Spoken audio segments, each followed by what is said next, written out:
YouTube channel पे मैं सुभाष जयपाल आपका एक बार पुनः स्वागत करता हूं। दोस्तों, अपने जो इलेक्शन थ्योरी का क्रैश कोर्स स्टार्ट किया था, आज अपने उसकी नेक्स्ट क्लास स्टार्ट करने जा रहे हैं। इसमें टॉपिक चल रहा था डीसी मोटर। दोस्तों, डीसी मोटर में अपने टॉर्क के बारे में पढ़ लिए थे, मैंने टॉर्क के संबंध करवा दिए थे आपको। आर्मेचर टॉर्क होता है, फ्लक्स के क्या है, समानुपाती है। आर्मेचर टॉर्क है वो आर्मेचर धारा के भी क्या है, समानुपाती है। और यहाँ पे जो ये के है ना, ये कांस्टेंट वैल्यू है जो किसके बराबर है, यानी के का जो मान दिया गया है वो किसके बराबर है, वो 0.159 इंटू में क्या है आपके पास जेडपी बटा में ए के बराबर दिया गया है। दोस्तों, मैंने टॉर्क को पूरा डिटेल से समझा दिया तो आपके पास इसमें ये संबंध भी आ सकता है, यहां से ये संबंध इसका बहुत इंपॉर्टेंट है, ये संबंध पूछ सकता है। और आपको वो ये भी संबंध पूछ सकता है, टीए बराबर क्या होता है, तो 0.159 इंटू में क्या होता है आपके पास, ये लिख सकता है 5 इंटू आईए इंटू जेडपी बटा में क्या लिख सकता है, ए भी लिख सकता है। आर्मेचर टॉर्क के बारे में पढ़ लिया था। इसके बाद में जो बात करने जा रहा हूं वो पढ़ेंगे अपने क्या, शाफ्ट टॉर्क के बारे में। किसके बारे में बात करेंगे, शाफ्ट टॉर्क। इंपॉर्टेंट है, बिल्कुल सिंपल है, समझना है डीपली। कोई समस्या आए तो मेरे को कमेंट करके आप बता भी सकते हो, सर हमारे ये समस्या आ रही है।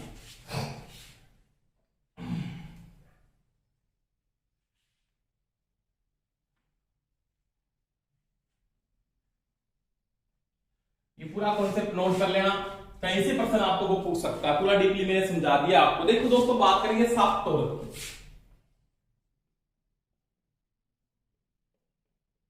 शाफ्ट टॉर्क टीएसएच से लिखा जाता है। देखो, मोटर है, मोटर की शाफ्ट पे जो आघूर्ण पैदा होता है उसको अपने बोलते हैं शाफ्ट टॉर्क, या एक प्रकार का वो क्या आउटपुट टॉर्क है जो किसको मिलता है, लोड को मिलता है, जो लोड को घुमाने के क्या आता है, काम आता है। टॉर्क क्या एक प्रकार का बल है जो स्टार्टिंग के समय मोटर को क्या प्रदान करता है, आघूर्ण प्रदान करता है। तो देखो शाफ्ट टॉर्क क्या है, इसमें एक सिंपल सी बात मैं अगर कहता हूं तो आपका जो आर्मेचर टॉर्क था ना, आर्मेचर आघूर्ण, आर्मेचर टॉर्क जो आपने पढ़ा था, आर्मेचर टॉर्क किसके बराबर था, तो टीए बराबर आपने नोट किया था, क्या था यहां पे, क्या लिखा था आपने, आपका था ईबी इंटू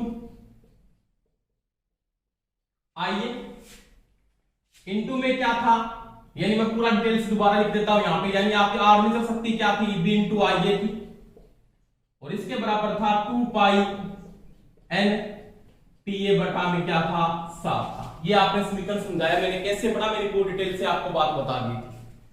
अब मेरे को टीए यानी आर्मेचर टॉर्क निकालना है, टीए बराबर क्या था, तो ये हो गया ईपी इंटू आईए, गुणा बढ़ा जाएगा भाग में 2 पाई एन, इसके बटे में 60 है वो क्या चला जाएगा ऊपर, यानी यहां पे आ जाएगा। तो दोस्तों, ये जो टॉर्क है ना, ये वाला टॉर्क जो आप यूज कर रहे हो, ये कौन सा टॉर्क आपका, आर्मेचर टॉर्क है। कौन सा टॉर्क है, आर्मेचर टॉर्क है। यानी ईबी इंटू आईए इंटू 2 पाई एन इंटू में 60 बटा में 2 पाई एन, ये आपके पास कौन सा टॉर्क आ रहा है, ये आपके पास आपका कौन सा है, आर्मेचर टॉर्क है।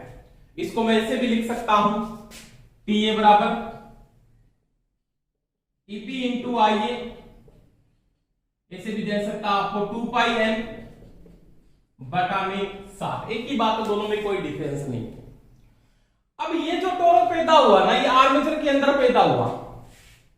जैसे मैं सिंपल बात करता हूं कि आपके पास एक डीसी की मोटर है, ये बिल्कुल नॉर्मल बातें कर रहे हैं, कोई समस्या नहीं आनी चाहिए आपकी, ये चीज का ध्यान रखना। अगर कोई समस्या है तो मेरे कमेंट करके आप बता सकते हो, सर हमारे ये समझ में नहीं आ रहा। ये आर्मेचर है, इसके अंदर यहाँ पे आर्मेचर है, आर्मेचर में जो टॉर्क पैदा हुआ वो तो हुआ टीए पैदा, और आपको यहां पे क्या मिला, ये इसकी शाफ्ट है, मान लिया क्या है, इसकी ये शाफ्ट है, ये इसकी शाफ्ट है। यहां पे जो टॉर्क पैदा हुआ वो कौन सा हुआ, आपको टीएस मिला, यानी शाफ्ट टॉर्क मिला। बीच में, इन दोनों के बीच में एक चीज और हो जाती है, यहां पे होता है टॉर्क लॉस, या बोल सकते हो आघूर्ण क्षति हो जाती है। यानी आर्मेचर टॉर्क और सब टॉर्क के बीच में लॉस होता है, या क्षति होती है उसको क्या बोलते हो, टॉर्क लॉस कहा जाता है। अब देखो, आप साफ टॉर्क पढ़ने से पहले मैं किसकी बात करूंगा, टॉर्क लॉस की बात करता हूं। किसकी बात करेंगे, टॉर्क लॉस, यानी आप लिख सकते हो आघूर्ण क्षति।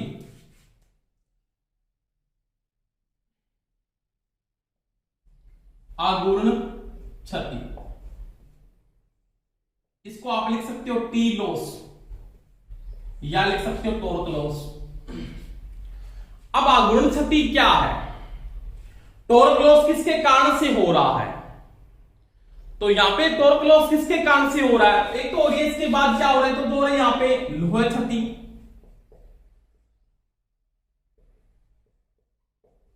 कौन सी हो रही है, लोह क्षति, प्लस कौन सा हो रहा है, घर्षण क्षति। कौन सी हो रही है, घर्षण क्षति। इन दोनों के कारण क्या हो रहा है, टॉर्क का लॉस हो रहा है, उसको क्या बोलोगे, टॉर्क लॉस कहते हैं। समझ में आ गई मेरी बात। आप इसको ये भी लिख सकते हो, यानी जो टॉर्क लॉस होगा ना वो होगा आर्मेचर टॉर्क माइनस में क्या होगा, शाफ्ट टॉर्क का अंतर है, इन दोनों का डिफरेंस है। समझ में आ गई दोस्तों मेरी बात। यानी टॉर्क लॉस है, आर्मेचर टॉर्क पैदा हुआ, आपको शाफ्ट पे टॉर्क क्या मिल रहा है, कम मिल रहा है, बीच में क्या हो रहा है, टॉर्क का लॉस, और उस टॉर्क लॉस का रीजन क्या है, क्योंकि इसके अंदर क्या हो रही है, तो हो रही है लोह क्षति और एक हो रही है घर्षण क्षति, उसके कारण क्या हो रहा है, टॉर्क लॉस हो रहा है। यानी लोह क्षति और किसके कारण, और किसके कारण, घर्षण क्षति के कारण क्या हो रहा है, टॉर्क का लॉस हो रहा है। समझ में आ गई मेरी बात। यानी मैं यहां पे ये लिख सकता हूं, टॉर्क लॉस में क्या लिखोगे आप, ये लिख सकते हो 2 पाई एन टी लॉस बटा क्या लिख दोगे, 60। ये टॉर्क लॉस है, ये टॉर्क लॉस की शक्ति है, इसके बराबर क्या है, लोह प्लस घर्षण हानियां, जो किस में आएगी, वो आएगी वाट में, किसमें आएगी, वाट में। अगर आपको लोह प्लस घर्षण हानियां दी है तो आप टॉर्क लॉस निकाल सकते हो, यानी मैं लिख सकता हूं टॉर्क लॉस इक्वल टू, यानी टॉर्क लॉस में आपके पास जो टॉर्क लॉस की वैल्यू आ रही है या टॉर्क लॉस की शक्ति है वो किसके बराबर है, टॉर्क लॉस आघूर्ण क्षति, या आप लिख सकते हो टॉर्क लॉस की क्षति, कुल क्षति किसके बराबर है, 2 पाई एन टी। तो यहां पे टॉर्क लॉस में निकाल रहा हूं, किस प्रकार से निकाल, टॉर्क लॉस किसके कारण से हो रहा है, तो मैंने ये बता दिया आपको, लोह क्षति प्लस घर्षण क्षति।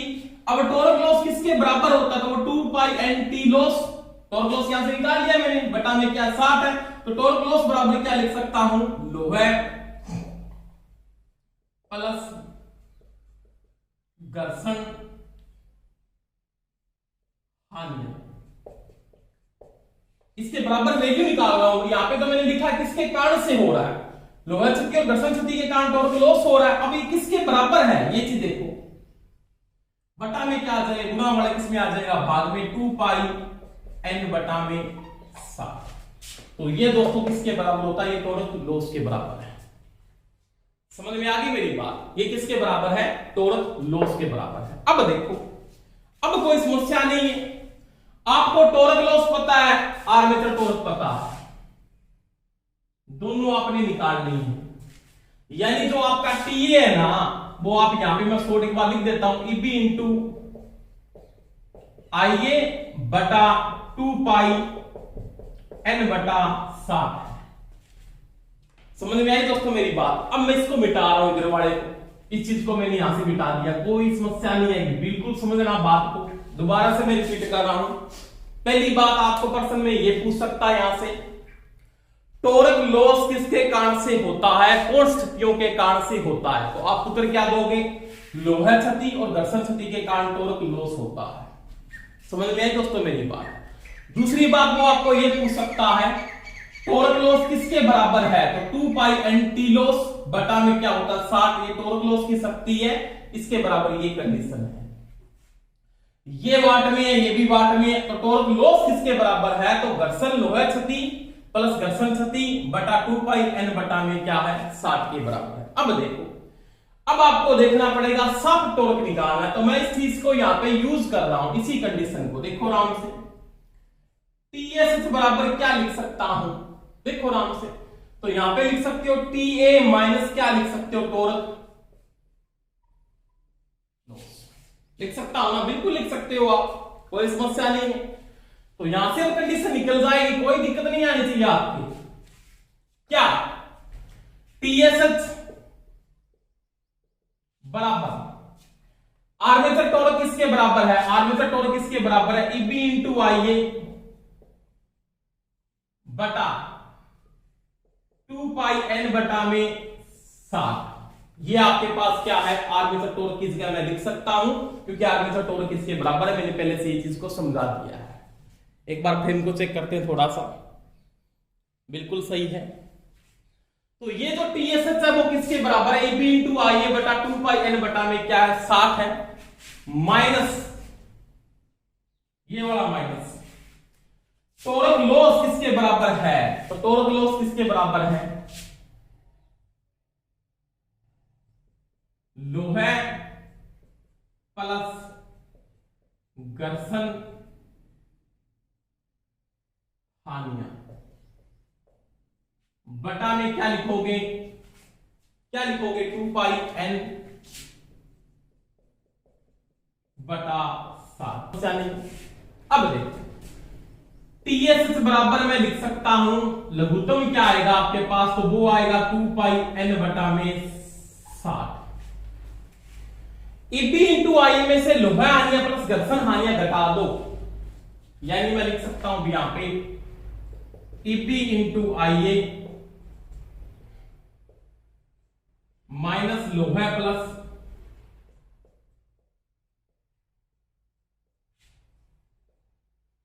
घर्षण हानियां, अगर आप घटा दो, क्या कर दो, अगर आप घटा दो तो आपके पास क्या आती है, मोटर की निर्गत शक्ति आती है, यानी आउटपुट आ जाती है, पता सभी को, यानी B इंटू आई में से लोहा प्लस घर्षण हानि घटाओगे तो मोटर की क्या आउटपुट आ जाएगी, तो आप लिख सकते हो TSH बराबर में मोटर की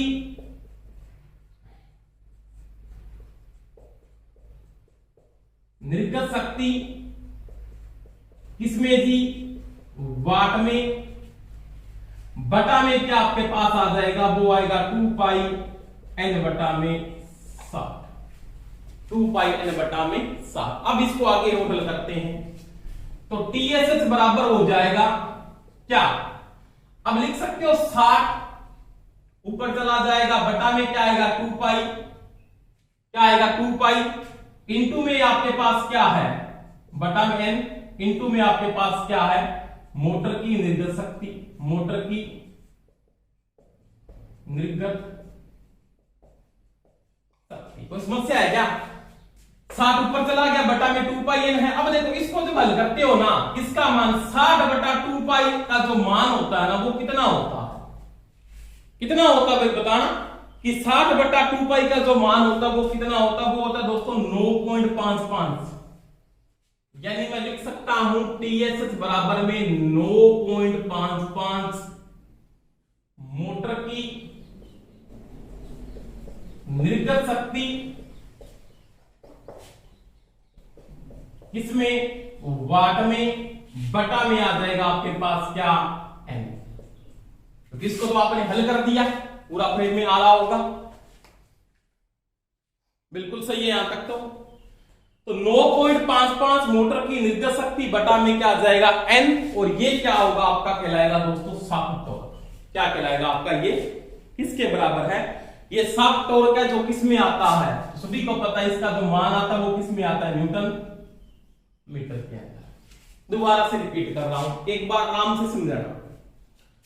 शाफ्ट टॉर्क निकालना, उससे पहले अपने को टॉर्क लॉस का पता होना चाहिए। टॉर्क लॉस किसके कारण से होता है, मैंने आपको समझाया, आघूर्ण क्षति होने का रीजन क्या है, लोहा क्षति प्लस यांत्रिक क्षति के कारण टॉर्क लॉस हो जाता है। आपके आर्मेचर में टॉर्क पैदा होता है, वो आपको आउटपुट में नहीं मिलता, आउटपुट में जो टॉर्क मिलता है उसको बोलते हैं शाफ्ट टॉर्क। क्या बोलते हैं, शाफ्ट टॉर्क। अब देखो इसके कारण टॉर्क लॉस हुआ, तो मैं बोल सकता हूं आर्मेचर टॉर्क और शाफ्ट टॉर्क का अंतर है, वो टॉर्क क्या कहलाता है, लॉस कहलाता है। देखो आर्मेचर जो टॉर्क लॉस की गणना करोगे वो टॉर्क लॉस का जो मान है वो किसके बराबर है, वो 2 पाई n टॉर्क लॉस बटा में क्या 60, और ये किसके बराबर है, ये जो लॉस हुआ ये किसके बराबर है, लोहा प्लस घर्षण हानि है, इसका मान इसके बराबर। आपको ये भी प्रश्न पूछ सकता है कि लोहा प्लस घर्षण हानियों का मान मोटर में किसके बराबर होता है, तो वो 2 पाई n टॉर्क लॉस बटा क्या होता है 60 के बराबर है। कोई समस्या, कोई समस्या नहीं, मेरे तो है नहीं, आपकी है तो बता दो। अब देखो टॉर्क लॉस निकालना, तो ये गुणा वाला किसमें आ गया, भाग में, बट्टे वाला इसके बट्टे में आ गया, तो ये निकल गया टॉर्क लॉस। तो ये टॉर्क लॉस के बराबर क्या होता है, तो घर्षण प्लस लोहा हानियां बटा में 2 पाई n बटा में क्या है 60 के बराबर है। कोई समस्या, कोई समस्या नहीं। अब देखो सब टॉर्क निकालना है, तो सब टॉर्क इधर आ जाएगा, ये इधर हो जाएगा, इधर आके ये तो प्लस का होगा, इधर किसका किसका हो गया माइनस का हो गया। तो आर्मेचर टॉर्क मैंने पहले से समझा रखा है, इसके बराबर होता है, तो मैंने इसका मान लिखा Eb इंटू IA बटा 2 पाई n बटा 60 माइनस ये किसके बराबर है, लोहा प्लस घर्षण हानियां बटा में 2 पाई n बटा में 60। यहां पे ये तो आ गया लघुत्तम, इसको हल करने के बाद वैल्यू आई आपके पास ये। अब देखो आर्मेचर की शक्ति में से अगर लॉसेज को घटा देते हो ना, आर्मेचर की जो शक्ति पैदा हुई मोटर के अंदर, उसमें से अगर ये लोहा प्लस घर्षण हानि निकाल देते हो तो आपके पास क्या आती है, मोटर की आउटपुट आ जाती है। इसको क्या बोलते हैं, मोटर की आउटपुट, ये आ जाती है। अब मोटर की आउटपुट बटा में 2 पाई n बटा 60, अब 60 तो ऊपर चला गया और 60 बटा 2 पाई को जब हल करते तो वैल्यू आती है 9.55, तो मैंने लिखा 9.55 इंटू में मोटर की निर्गत शक्ति वाट में बटा में आ गया n, तो ये दोनों किस में आएगा न्यूटन मीटर में, तो ये कौन सा टॉर्क कहलाएगा आपका, शाफ्ट टॉर्क कहलाएगा। तो ये दोस्तों तीनों का संबंध बता दिया है, शाफ्ट टॉर्क, आर्मेचर टॉर्क और कौन सा टॉर्क था, टॉर्क लॉस। ये मैंने इसमें अंदर क्या की, बात की। अब देखो एक तरीके से अपने को एक टॉर्क और भी दे सकता है, शाफ्ट टॉर्क एक प्रकार से और भी पूछ सकता है, उसकी और बात करता हूं। ये कॉन्सेप्ट बड़ा कंप्लीट आ सकता है, ये ध्यान रखना, ये इंपॉर्टेंट वैल्यू है, या पूरा कॉन्सेप्ट बहुत इंपॉर्टेंट है, आपको बार बार समझना पड़ेगा। वैसे कोई दिक्कत नहीं आ रही, जिस तरीके से मैं समझा रहा हूं वैसे आप में कोई समस्या नहीं आनी चाहिए। अब देखो इसके बाद में अगर शाफ्ट टॉर्क की और बात करूं, अगर मेरे को आउटपुट दी हो, क्या दी हो, आउटपुट,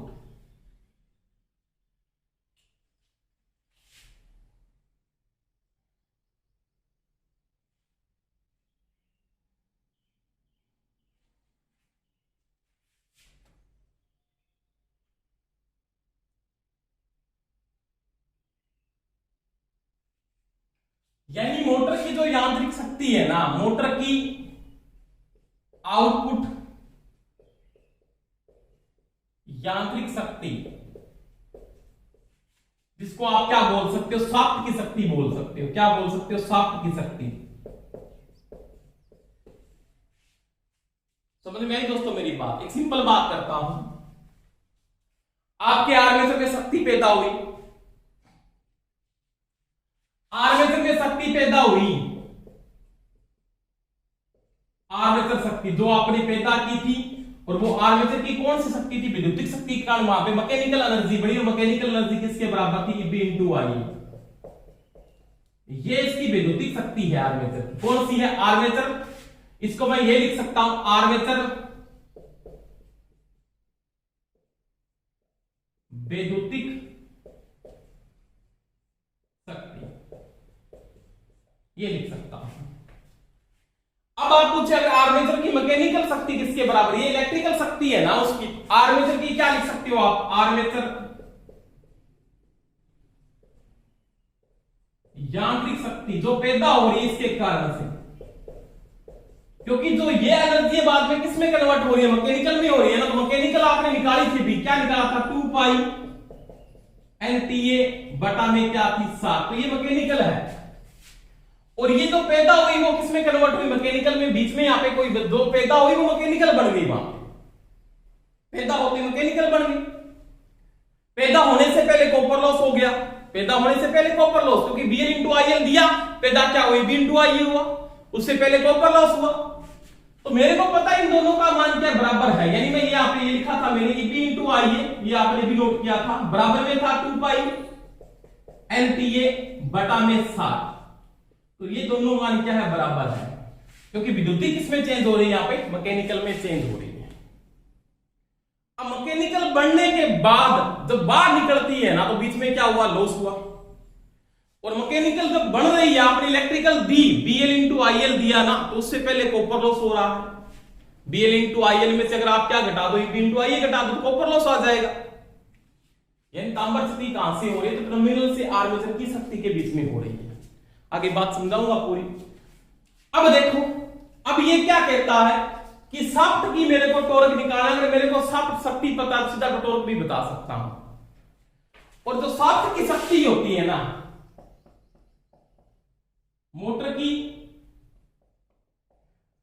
मोटर शाफ्ट की वैद्युतिक शक्ति,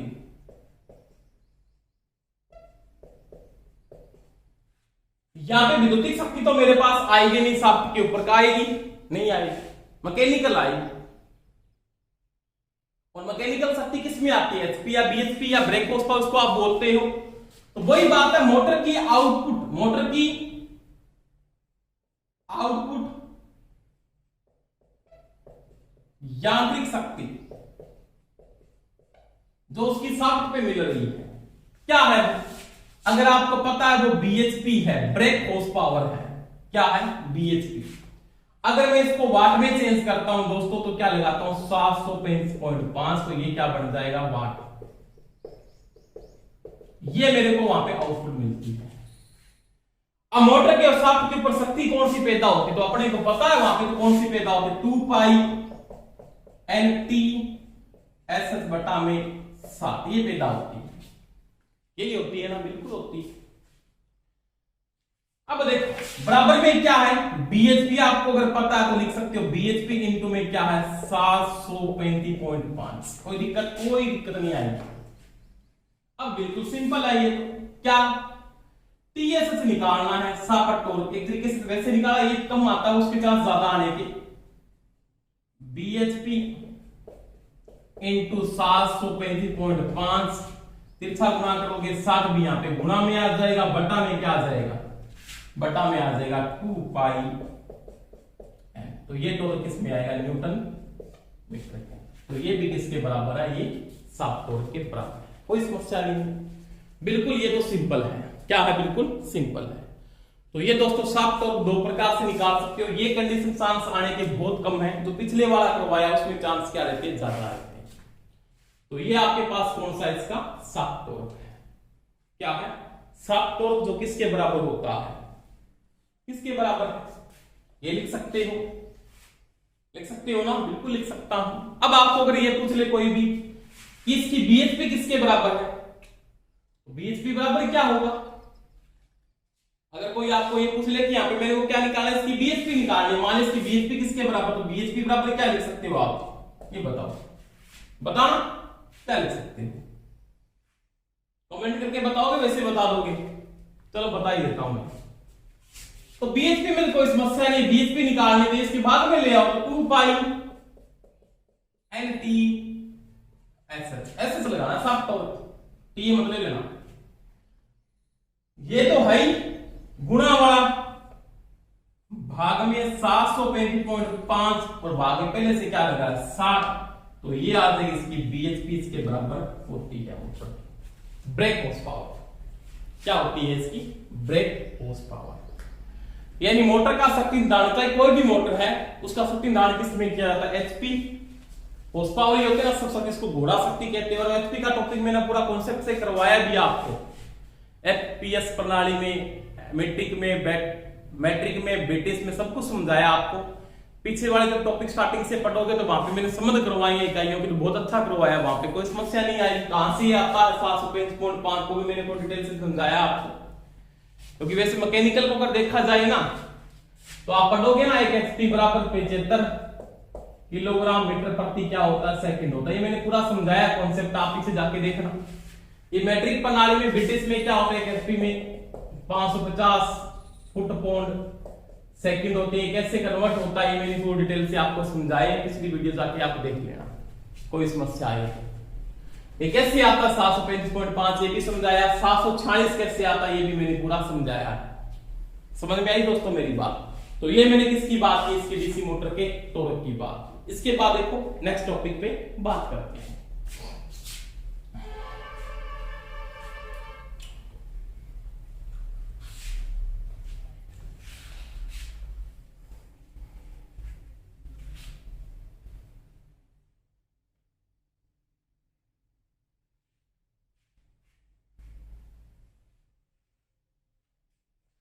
देखो अब डीसी मोटर के क्या पढ़ेंगे, प्रकार पढ़ेंगे। क्या पढ़ेंगे, अगला टॉपिक रहेगा अपना डीसी मोटर के प्रकार, मोटर के टाइप्स। कितने प्रकार की मोटर आप यूज करते हो। चुंबकीय क्षेत्र के आधार पे ये दो प्रकार की होती है, स्थायी चुंबकीय क्षेत्र प्रकार की और अस्थायी चुंबकीय क्षेत्र प्रकार की। स्थायी में तो कुछ नहीं है, मैंने जनरेटर में समझा दिया, बिल्कुल सेम। अगर परमानेंट मैग्नेट यूज होता है, अगर आपका परमानेंट मैग्नेट यूज होता है, जैसे रोटर में परमानेंट मैग्नेट यूज कर लिया मैंने, तो वो खिलौनों में वहां पे तक यूज है, सीमित है, उसकी क्षमता ज्यादा नहीं है, तो उसकी मैं बात नहीं करूंगा। अस्थायी चुंबक प्रकार की जो मोटर उसको पढ़ेंगे अपने। जनरेटर में मैंने समझा दिया, स्थायी और अस्थायी पूरा डिटेल समझा दिया, उसमें कोई दिक्कत नहीं आनी चाहिए आपकी। अब ये जो डीसी मोटर है ना, अस्थायी चुंबकीय क्षेत्र के आधार पे 3 भागों में बांटी जाती है। उसमें पहली मोटर पढ़ेंगे अपने सीरीज मोटर।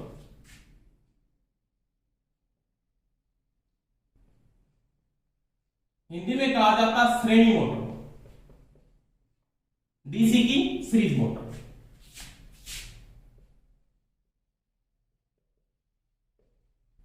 बहुत अच्छी मोटर है भाई। इसके विलक्षण के बारे में बात करेंगे, कैरेक्टरिस्टिक पढ़ेंगे अपने।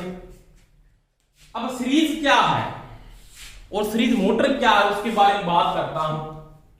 मेरे पास जिस मोटर के अंदर एक तो सीरीज फील्ड वाइंडिंग, ये सीरीज फील्ड वाइंडिंग है मान ली, इसका नामांकन आपको पता है D1 और किससे करते हैं, D2 से किया जाता है, कोई दिक्कत नहीं।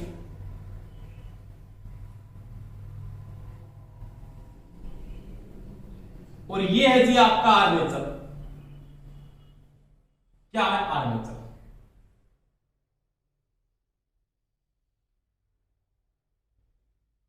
सॉरी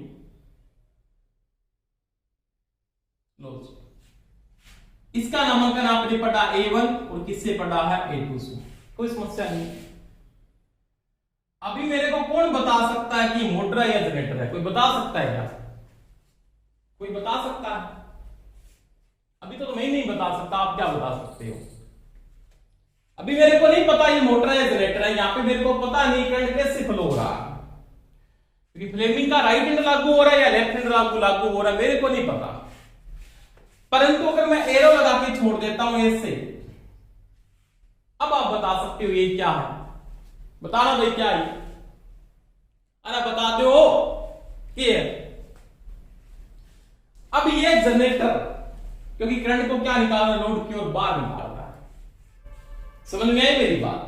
अगर आपको कुछ नहीं लिखा हुआ, अगर चित्र बना के आप कुछ लिखी इसमें निकालिए, आपको एरो दिया हो तो आपको पता होना चाहिए मोटर या जनरेटर है। अगर करंट बाहर जा रहा है, इसका मतलब फ्लेमिंग का कौन सा लागू होता है, राइट हैंड तो करंट क्या निकलता है, मध्य मूल से बाहर निकलता है, लेफ्ट हैंड से वो अंदर लेती है। इसका मतलब यहां पे क्या लगा देंगे अपन, एरो को अगर चेंज कर देते हैं इससे। अब ये क्या है, मोटर है। तो ये इसके अंदर से क्या ले रही है, लोड करंट अंदर लेके जा रही है। क्या लेके जा रही है, आईएल लेके जा रही है। समझ में आई दोस्तों मेरी बात। सीरीज फील्ड वाइंडिंग को मैंने मोटे चालक से बनाया है। क्यों बनाया है, क्योंकि जो चीज श्रेणी क्रम में जुड़ती है ना, उसको धारा को सहन करना पड़ता है। किसको सहन करना पड़ता है, धारा को। तो आपके पास सीरीज फील्ड है ना, कौन सी, जो आपकी सीरीज फील्ड है वो किससे बनाएगी, मोटे चालक से बनाएगी, मोटा चालक तार। क्यों, क्योंकि इसको क्या सहन करनी है, धारा सहन करनी है, धारा सहन करने के लिए। और जिसको वोल्टेज सहन करनी पड़ती है ना, क्या सहन करनी पड़ती है, वोल्टेज सहन करनी है, उसको किससे बनाते हैं, पतले चालक से बनाया जाता है, पतला चालक तार। और रेजिस्टेंस क्या रखा जाता है, उच्च। इसमें आर क्या होता है, उच्च। इसमें आर क्या रखते हैं, लो यानी निम्न, एक ही बात है। अब इसको श्रेणी क्रम में, इसका मतलब इसको लोड धारा सहन करनी पड़ेगी, क्योंकि श्रेणी क्रम में धारा का मान दोस्तों क्या होता है, समान होता है। तो इसको धारा क्या करनी पड़ेगी, सहन करनी पड़ेगी। पहली बात तो इसकी है। अब देखो, सबसे पहले मैं इसकी विस्मीकरण की बात करूंगा, उसके बाद इसके टोरक की भी बात करेंगे, इसके रिलेशन में पढ़ेंगे, टोरक का संबंध तो पढ़े। पहले मैंने यहाँ पे एक बात लिखी है, आपके अगर समझ में आई तो ठीक है, नहीं आई तो भी मेरे को बता देना। आईएल बराबर यहाँ पे आईएससी बराबर में क्या है IA। तीनों का मान यहां पे क्या दोस्तों समान है। लोड धारा का मान सीरीज धारा के और आरएस धारा के क्या है समान है। क्यों समान है? तीनों किस क्रम में जुड़े हैं? श्रेणी क्रम। और श्रेणी क्रम में धारा का मान क्या होता है दोस्तों समान होता है। तो जो लोड धारा होगी वो इसको भी सेंड करनी पड़ेगी, इसके अंदर से जाएगी। स्टार्टिंग के समय मोटर आपकी बंद होगी, उसके बाद इसके अंदर ईबी जनरेट होगा, वो बातें करेंगे अपने। तो यहाँ पे जो आईएल धारा है वो इसको भी मिल रहा है, इसको मिल रहा है, तीनों में क्या है सीरीज सर्किट है। श्रेणी क्रम में धारा का मान क्या होता है समान होता है। और धारा का मान समान होने के कारण तीनों का मान भी क्या होता है समान होता है। अगर लोड बढ़ता है लोड धारा बढ़ेगी, लोड धारा बढ़ेगी सीरीज की धारा भी बढ़ेगी। बढ़ेगी नहीं बढ़ेगी? बढ़ेगी।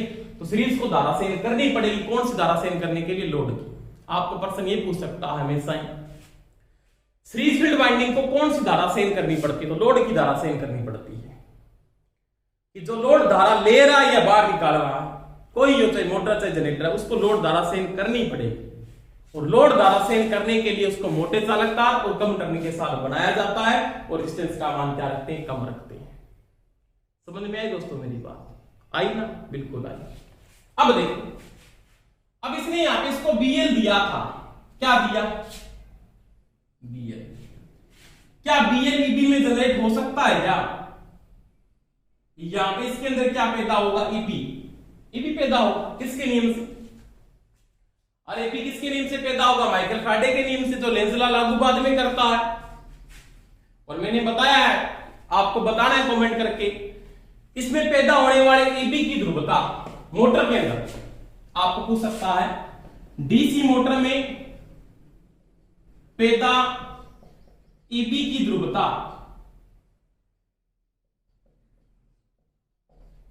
किसके नियम से ज्ञात करते हैं? किसके नियम से ज्ञात करते हैं? बताना जी। इस प्रश्न का आप मेरे को उत्तर कमेंट करके बताएंगे सभी जो वीडियो देखते हैं। और जिन्होंने चैनल को सब्सक्राइब नहीं किया वो सब्सक्राइब कर लें और बेल आइकन को पुश कर ले तो क्लास का नोटिफिकेशन मिल जाए। और एक दोस्तों मैं बता देता हूं, कुछ बच्चों का टेस्ट अपेंड नहीं हो पाया क्योंकि उसका सेल का पेपर था ना कल, उसके कारण। और 2-3 बच्चे जो कार्य करने वाले हैं वो पेपर देने गए हुए थे, तो इसलिए आपका रिजल्ट तैयार नहीं हुआ। आज मैं शाम तक आपका रिजल्ट अपलोड कर दूंगा, ये भी ध्यान रख लेना थोड़ा सा। अब इसका नियम मैंने समझाया पिछली वीडियो में। अगर आपके नहीं समझ में आया, आप उत्तर नहीं दे पा रहे, तो पिछली वीडियो देख लेना। एक वीडियो टॉर्क वाली छोड़ के उसकी पिछले वाली वीडियो, तो स्टार्टिंग वाली मैंने करवाया, इसका उत्तर मेरे को कमेंट करके सभी बताना, ठीक है? मैं नहीं बताऊंगा। अब इसमें EB पैदा हुआ, क्या EB BL के बराबर हो सकता है? कभी नहीं हो सकता। तो मोटर में क्या रूल होता है? मोटर में ये रूल है, ध्यान रख लेना, BL ग्रेटर देन होता है EB से। BL का मान हमेशा ही ज्यादा होगा EB से, ये ध्यान रख लेना। क्योंकि बीच में क्या हो जाता है? लॉस हो जाता है। यहां पे ये लॉस करती है, ये क्या लॉस करती है? ISC इंटू RSC, ये लॉस कर जाती है। आर्मेचर लॉस कर जाता है IA इंटू RA, ये आर्मेचर कर जाता है, ये सीरीज फील्ड कर जाती है। उसके बाद क्या बनता है? EB बनता है। समझ में आई मेरी बात? तो मैं लिख सकता हूं, इसका अगर मेरे को 20 मीटर निकालना तो कोई समस्या नहीं होगी। क्या होगा? EB बराबर क्या लिख सकता हूं? EB BL से कम आएगा ना ज्यादा आएगा? कम आएगा, तो क्या कर दो? माइनस कर दो। इससे पहले कौन खा गया? EB से पहले कौन ड्रॉप कर गया? आर्मेचर खा गया, तो वोल्टेज को क्या खा गया? IA इंटू RA खा गया। आजकल खाने वाले हैं सभी। काम इतने का, बजट इतने का पास हुआ, कहां तक काम होता नहीं। जैसे 1 करोड़ का बजट पास होता है ना, तो काम तो 50 लाख के होता है, 50 लाख तो बीच में खा जाते हैं, इतना ये तो नहीं खाती है। वही बात है यहाँ पे, इसने ड्रॉप कर लिया। किसने कर लिया? आर्मेचर ने। कौन ड्रॉप कर रहा है? आर्मेचर ड्रॉप करने से पहले कौन कर रहा है? सीरीज फील्ड भी ड्रॉप कर रहा है। तो उसकी ड्रॉप क्या है? ISC इनटू में क्या है? RSC। अब इन दोनों की ड्रॉप, इसको ऐसे भी लिख सकता है, वो ध्यान रख लेना, कोई समस्या है तो बताना। IA इंटू RA प्लस का निशान ISC इंटू RSC। रट्टा मार लेते हैं, माइनस का निशान आपने प्लस कैसे किया? ब्रैकेट को खोलोगे तो माइनस के हो जाएंगे नहीं, क्योंकि माइनस को तो प्लस से गुणा करेंगे क्या हो जाएगा? माइनस ही होता है। ये तो समझदार हो आप, बहुत ज्यादा, कुछ मेरे से समझदार है। तो वही बात है ना, IA इंटू RA की ड्रॉप और सीरीज की ड्रॉप अगर इसमें से घट जाती है, कई बार समीकरण में ये रहता कंफ्यूज कर देता है, घट जाती है तो किसकी EB का मान आ जाता है। अब देखो दोस्तों, इसके बाद EB बराबर मैं ये भी लिख सकता हूं क्या, BL माइनस में IA इंटू RA लिख दिया। अब क्या होता है, ISC की जगह क्या IA लिख सकता हूं दोस्तों, बताना। अगर x बराबर 2 है तो क्या x की जगह उसका मान 2 लिखा जा सकता है, लिखा जा सकता है, कोई समस्या नहीं है। तो मैं लिख सकता हूं IA इंटू में R, कोई दिक्कत नहीं है। अब क्या हुआ, EB बराबर BL, IA कॉमन बार आ गया, क्या आ गया कॉमन, तो यहां पे क्या बचा, सॉरी RSC है यहां पे, RA प्लस में RSC, तो ये इसके EB समीकरण के बराबर होता है, तो ये इसके EB के बराबर है। अब यहां पे क्या पूछ सकता, आर्मेचर धारा भी पूछ सकता, IA का मान बताइए, तो ये चीज धरा के किसकी हो जाएगी, प्लस की होगी कि नहीं होगी, तो BL माइनस EB बटा इसके गुणा वाले किसमें आगे भाग में RA प्लस में RSC, तो ये इसके आर्मेचर धारा के बराबर होती है। और जो आर्मेचर धारा है वही लोड धारा है, वही सीरीज धारा है और वही आर्मेचर धारा है। कोई दिक्कत है क्या, तो ये इसका EB समीकरण बिल्कुल नॉर्मल है, कोई समस्या नहीं आनी चाहिए आपके। तो ये इसके EB समीकरण की मैंने दोस्तों क्या की बात, किसके, DC के सीरीज मोटर की। समझ में आई दोस्तों मेरी बात। जनरेटर में बिल्कुल उल्टा था, अगर इसे जनरेटर पटा तो मोटर में वैसे कोई समस्या आनी नहीं चाहिए आपकी, अगर आ रही तो आप क्लास को देखिए, फिर कोई समस्या नहीं आएगी मेरे ख्याल से, आ रही है मेरे ख्याल से तो नहीं आनी चाहिए। दोबारा से मैं रिपीट कर देता हूं, DC की सीरीज मोटर है, एरो का निशान बताएगा कि मोटर या जनरेटर, आपको कुछ नहीं लिखा, मैंने यहाँ पे कुछ नहीं लिखा हुआ है, और आपको चित्र दे दिया कि इसका EB समीकरण निकाले, तो आप कैसे निकालोगे, मोटर या जनरेटर को समझना पड़ेगा। कैसे समझोगे आप, देखो करंट की फ्लो की दिशा कैसे है, करंट अगर अंदर लेके आ रही है तो इसका मतलब क्या होता है कि फ्लेमिंग के 2 रूल है, एक तो लेफ्ट हैंड है और एक राइट हैंड है। राइट हैंड से करंट बाहर निकलता है, किसमें लागू होता है, जनरेटर में लागू होता है। लेफ्ट हैंड से मध्य उंगली से करंट अंदर जाता है तो किसमें लागू होता है, मोटर में लागू होता है। इतना दोनों में डिफरेंस है, लेफ्ट और राइट का डिफरेंस है। समझ में आई दोस्तों मेरी बात।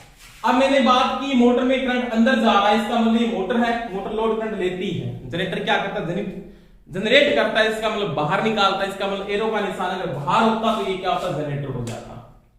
अब मैंने कहा तीनों किस क्रम में जुड़े हैं, श्रेणी क्रम में। यहाँ पे कोई लोड है, लोड सीरीज फील्ड और आर्मेचर श्रेणी क्रम में, श्रेणी क्रम में धारा समान होने के कारण तीनों का करंट क्या होगा, बराबर होगा।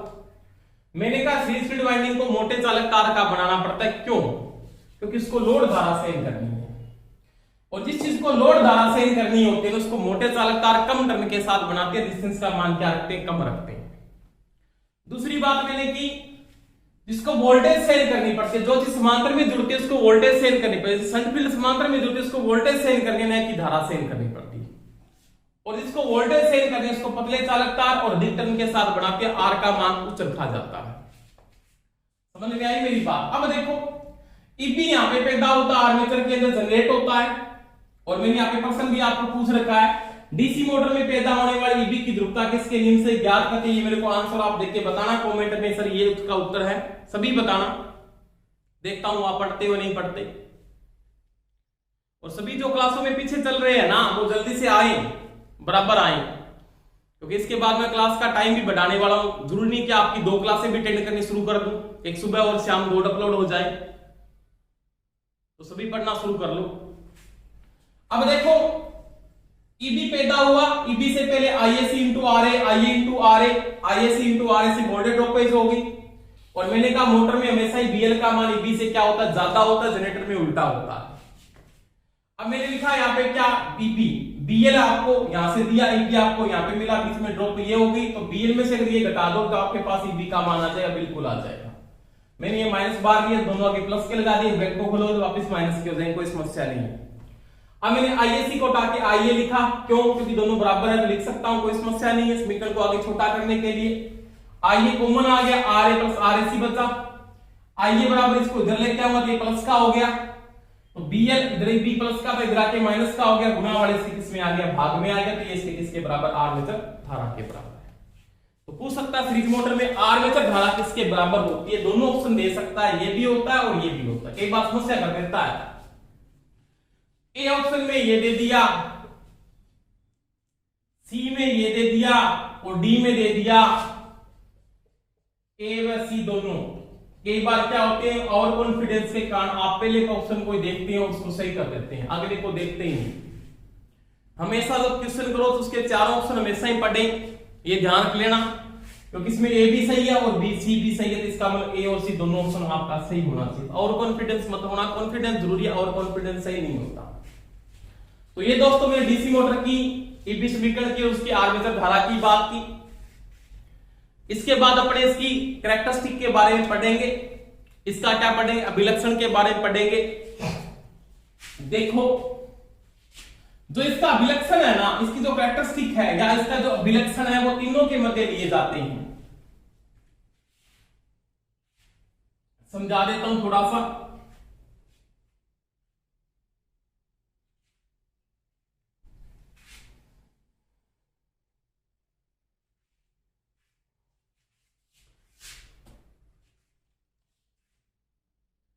डीसी सीरीज या श्रेणी मोटर के अभिलक्षण यानी कैरेक्टरिस्टिक आप तीनों के मध्य लोगे। कौन कौन सी तीन बात करेंगे, एक तो लेंगे लोड, आर्मेचर टॉर्क और गति, इन तीनों के मध्य लिए जाएंगे अलग अलग। एक नंबर अभिलक्षण पढ़ेंगे अपने लोड आईएल व पीए के मध्य। समझ में आई दोस्तों मेरी बात। दूसरा पढ़ेंगे आईएल व एन के मध्य, गति के मध्य। और तीसरा पढ़ेंगे टॉर्क व गति के मध्य। तो ये सीरीज मोटर के तीन अभिलक्षण है, तीनों के बारे में बात करेंगे कि टॉर्क का संबंध क्या होता है लोड के साथ, वो पढ़ेंगे, ये क्या संबंध है और ये क्या संबंध है, ये अपने नेक्स्ट वीडियो में पढ़ेंगे तीनों के बारे में, तीनों के क्या क्या अभिलक्षण है, किसके बारे में अपने बात करेंगे। ठीक है दोस्तों, आज के लिए इतना ही और सभी को मेरी तरफ से बेस्ट ऑफ लक। और एक मैं बता देता हूं, आज कितनी तारीख हो गई, 9। अगला जो टेस्ट था आपको वो लिखा जाएगा दिनांक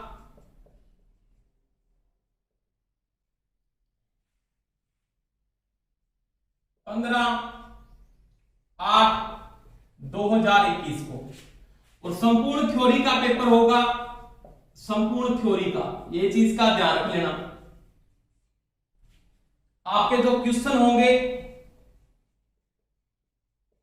वो 100 क्वेश्चन आएंगे बिल्कुल। और अब की बार जो टेस्ट होगा वो मैं आपकी बात ऑनलाइन टेस्ट लूंगा, आपका ऑनलाइन टेस्ट रखा जाएगा, ये चीज का भी ध्यान रखना। समझ में आ गई दोस्तों मेरी बात। तो तैयारी स्टार्ट कर लेना, देखते हैं कितने के पानी में आपको पता लग जाएगा आपको। धन्यवाद, बेस्ट ऑफ लक, जय हिंद।